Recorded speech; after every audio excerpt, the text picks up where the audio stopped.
Hey Internet, it's RJ. Welcome back. Thanks for tuning into the show today. Now, today's episode, we're going around the net with all the news you can use in the week that was in credit and finance. So, on the docket for today, we of course have the Delta cards getting a new paint job and a little bit of a refresh. But don't worry, no fee hike. We have Bank of America and Alaska potentially talking becoming transfer partners. And we will also close the show taking a look at the most expensive credit card setup I've seen, which is $8,600 in annual fees. This is a follow-up to about 2 weeks ago, the Q&A show we did. So all that and more. So if it sounds interesting to you, go ahead, press the subscribe button, and let's get to work. Now, batting leadoff, we will start with Discover. You know the drill. The last month before the new quarter starts, Discover puts out the categories, and this time around, to earn 5% back, we have gas stations and EV charging, drugstores, and transportation. Now, transportation is a weird way to write that category, because if you go down to the FAQ page, it does say purchases include those made through merchants classified as airlines, local commuter passenger transport such as bus, rail, and ferry services, long-range passenger, land, rail, and bus charters are also included. I don't know who talks like that, land, rail, you could say a train maybe, but whatever. That's cool that they threw airlines in there. Could make it a little interesting. Again, I know most folks here are going to have a dedicated travel card with insurances and that whole thing, but you could definitely make the argument for one of these, perhaps given summertime, summer vacations, and whatnot. So overall, not too bad. Of course, we will see Chase's categories in a week or two, so we'll have to wait till then to fully complain about any overlap or things like that. I would guess the transportation is sort of fueled by Capital One's takeover. I don't know that we've seen transportation on the card like this before. Could also potentially be aimed at Chase and the others who generally do the 5% back through their dedicated travel portal. So again, I'm still interested to see how Capital One fully brings the Discover Cash into the fold with its existing cards. But for now, someone trying to bring you into the fold is USAA. Now, of course, it's not going to be for everyone. They have certain eligibility requirements, which I've got linked for you in the full blog post over at profitable.content.com. But for those who can qualify, they do have a new credit card, and it is actually pretty attractive. So we take a look at this. You're looking at the USAA Eagle Adapt card. No annual fee. That's what we like to see. Your multiplier is going to be 3x back on combined categories spent up to $3,000 and spend a quarter.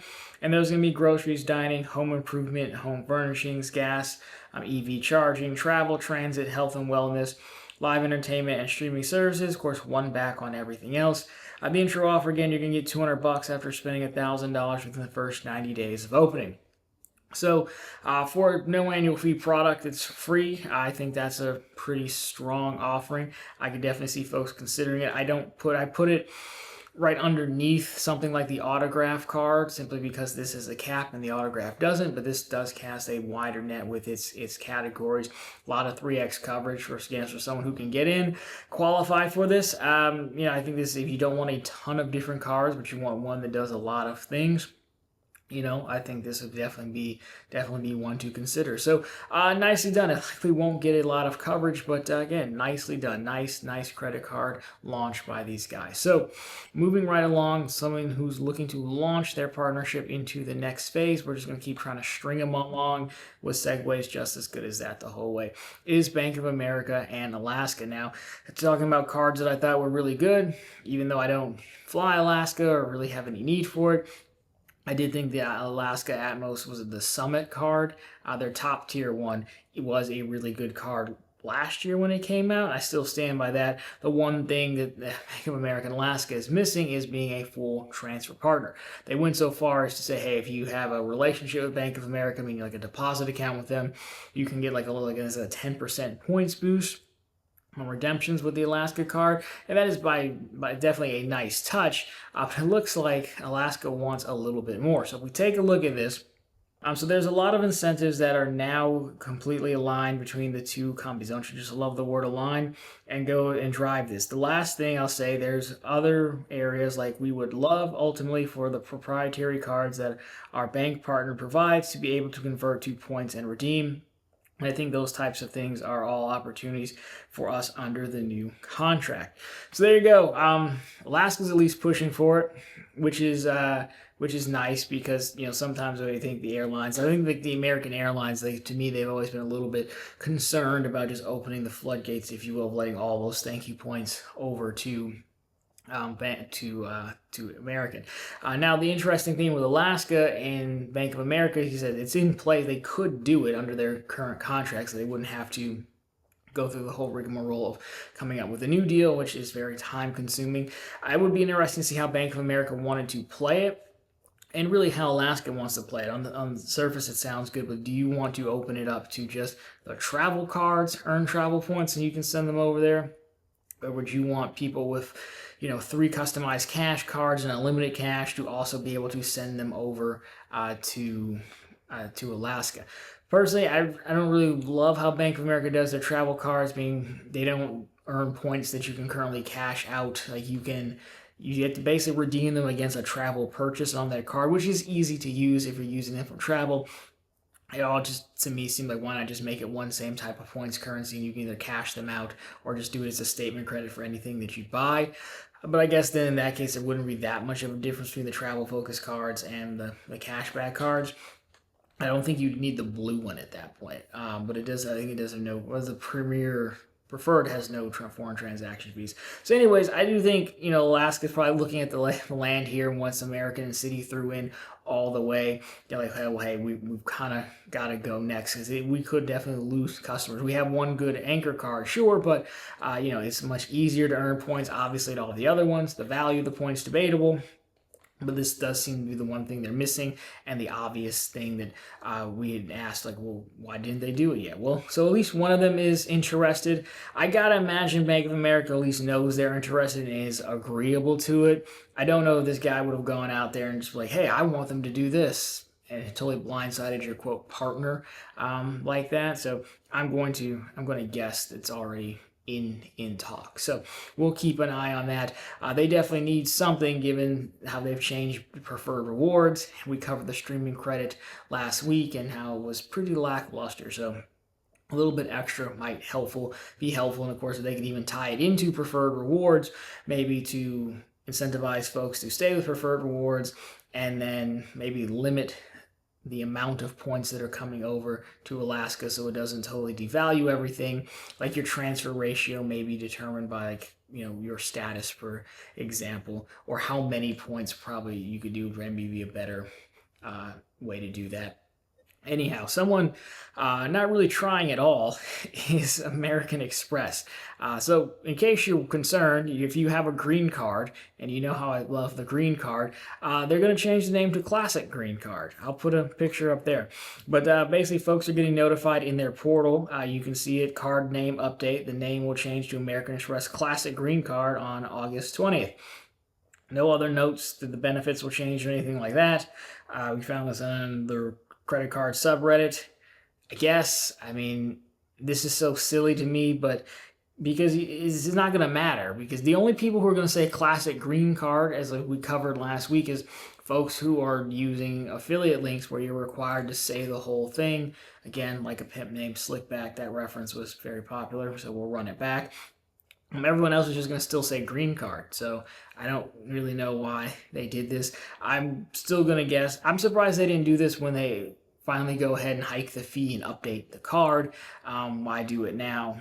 I don't know, but that's why I don't work there. So whatever, there you go. Classic green card for everyone. Great. Which is weird because in the classic green card, I think of the corporate green Amex that doesn't do anything except for it's a corporate card. So this doesn't even remind me of the classic green. So really not sure, but whatever. But don't worry, American Express wasn't done yet, and they did do a little better on this next round because this is with Delta. So not to let Alaska have all the fun, the Delta credit cards have received a new paint job and a little bit of a refresh. So part of this was teased out, rumored out a week or two ago. So I'll put them on screen for you. You can take a look at the card art as we go. So the Gold, Platinum, and Reserve, they do now get a second check bag on domestic flights for free. That was the part that was leaked a while back. In addition to that, each one of those cards is going to get a $120 ride share credit. Don't get too excited. It's still paid out $10 per month. So, it's a use it or lose it, the classic style that you're used to. So, on one hand, I don't know, value it however you want. Everything that needs to be said about these credits has been said. I don't think we need to rehash it. As far as the design, I like the designs. I think it's interesting they got rid of the purple. The purple is at least corporate colors. I actually would have thought it would be cool to have, like the gray is a color, purple, and then like a metallic red maybe for like the top tier reserve if you were going to change them, something like that, simply because it stands out and that's what you're getting. I think at this point gold and platinum as colors are just kind of so ingrained in the masses' minds. That's generally what they go with. I do like the overall design. I'm not mad about it. I think just the corporate colors and metallic red would have looked cool. But hey, there you go. So not too bad. I imagine these are safe from a fee hike, because if you were going to hike the fee, you would have done it when you added this.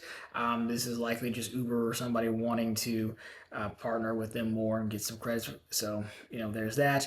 I guess the coolest car they've ever done was the ones that were actually made out of Boeing parts. Like there was a Boeing 747 or 777, something like that. One of the planes, the white one and the black one, those are the coolest limited edition cars I think we've ever seen. So there you have it. So that concludes the news stories. But if you'd like to stick around, this last story is more fun than anything else. So the Q&A, we do a Q&A at the end of every month. Last month, the end of May, we did one, and we had a gentleman write in, and he said, hey, look, do you think anyone pays more in annual fees than me? And he was paying $8,600 in annual fees. Now, this is a guy I've like gone back and forth with email probably over the years. So he's a real person. And so naturally there were a lot of questions of like, hey, what's the deal? How do you have all these cards? What are the cards? And so we followed up. He sent me a picture of his cards. Now I saw the names. I don't think anyone cares enough to fake this stuff. I did black out the names and everything. So he's a real person. And so I'll put the cards on screen for, again, $8,600 in annual fees. So you can see he's broken it down between transferable currency, airlines, and hotels. So Sapphire Reserve, he's got that, the Strata Premier, Platinum, Venture X, the Gold, the airlines. He's talking about, speaking of Delta Reserve, he's got that one. He's got Alaska Atmos, United, American. He's got the flagships of all of them. A second Delta Reserve, actually. Both of the limited edition ones, too, which we like to see. Again, those are the best looking ones. Southwest, a Delta Reserve Business, JetBlue Premier, and an Aeroplan card. And then hotels, the Brilliant, the Aspire, the World of Hyatt, the Ritz card, and the IHG Premier. So I guess what he's going for, he did say him and his son travel once or twice a month consistently. So I guess for the Delta cards in the Southwest, you can see where the companion passes would definitely come in handy. He did say he gets more than his fair share of value from these. So I can see where the companion passes would come in use here. Especially if you can use them. It's always hit or miss. They're not the easiest things in the world to use. They're like unnecessarily hard to use, but certain people, if you book early enough, you definitely it can be done. Hotels, I guess we're primarily going for the free night awards and some level of status, especially with the Marriott and the Hilton card. So you've got cards in the transferable currencies that also fuel these cards as well. You've got Amex and Chase have common transfer partners in Marriott if you wanted to do that. Cities to the American card. Amex, again, could be Hilton or Marriott or Delta. So I sort of see it. I guess my question, I probably should have asked him, is I told him I was going to do this. It was like, I don't know how you get enough spend on untransferable currency spread across all those cards to have enough to actually transfer those cards to those programs and make it worth it. Especially because you're not really getting anything from the Platinum card unless you're booking the flight with that, but you might just book it with the airline card you have, perhaps. It depends if you want to use like the check bag perk or something like that, I guess. I mean, hey, look, if you're getting value, sure. I think, to me, most folks were just like, I'm going to pick an airline or pick a hotel, which of course that's how loyalty programs are designed. It might be easier to do that than build up transferable currencies. That's, again, one of the reasons that I like Marriott, because, again, they share American Express and Chase, so that would at least make sense, But hey, you do have a wide range of coverage. I gotta imagine, I can see how the airline cards, if you're traveling with a companion consistently, all those passes would make sense. But there you go. That is by far the most The most expensive, I think they're all metal too, which is funny. I think all these cars, the World of Hyatt, I don't think is metal. Not that the Spire, I don't think is metal. It's like a flimsier metal maybe, but there you go. Good luck just getting through TSA with the metal detector there. You got to get the full body scan every time, I bet.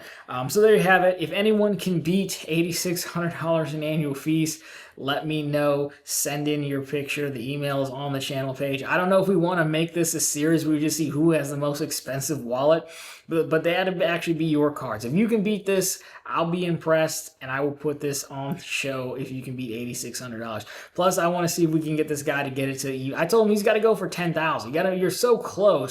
You're like a handful of cards. You're like a round of annual fee hikes and like 3 more cards away from getting it to $10,000. So there you go. But, well done, I guess. I don't know whether to be proud or disgusted. But hey, thanks for sending them in, my friend. Safe travels out there. And to the rest of you, if you like this one, drop me a thumbs up down below. If you found it particularly interesting, consider subscribing to the channel. So we're posting content just like this, albeit significantly less expensive and on the affordable side every single week. And of course, right back every Sunday with all the news you can use in the week that was in credit and finance. And of course, every single day over on ProfitableContent.com, which is of course the channel's blog, always linked down below for you, as well as on the channel home page. Again, we post news stories just like this, bank promotions, and some credit card offers as well. So if you want to get started to $8,600, we can help you out. Anyways, guys, that'll do it for this one. As always, thank you so much for watching, and talk to you very soon this week.